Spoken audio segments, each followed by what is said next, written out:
નમસ્કાર, પ્રસ્તુત છે અત્યારના મુખ્ય સમાચાર.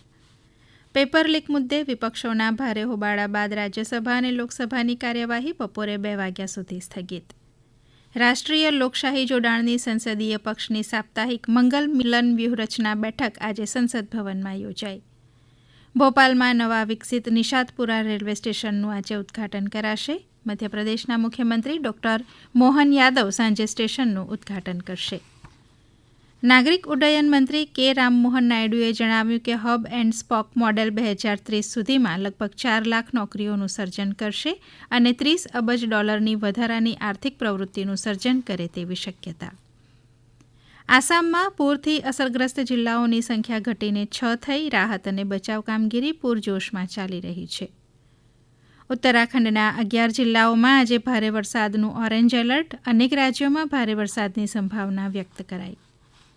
અમદાવાદમાં દરિયાપુર વિસ્તારમાં મકાન પડવાના કારણે એક વૃદ્ધાનું મોત, અન્ય એક ઇજાગ્રસ્ત.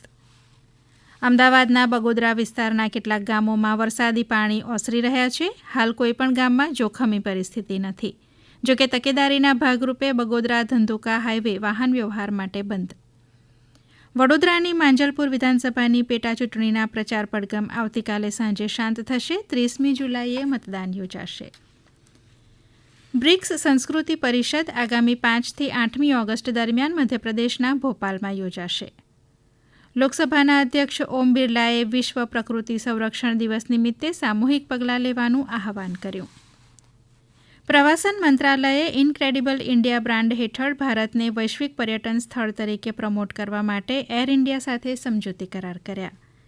અને ઇઝરાયેલના પ્રધાનમંત્રી બેન્જામિન નેતન્યાહુ અમેરિકાના રાષ્ટ્રપ્રમુખ ડોનાલ્ડ ટ્રમ્પ સાથેની મુલાકાત માટે વોશિંગ્ટન પહોંચ્યા. હવે પછી આપ બપોરે 1:20 રાષ્ટ્રીય સમાચાર સાંભળી શકશો.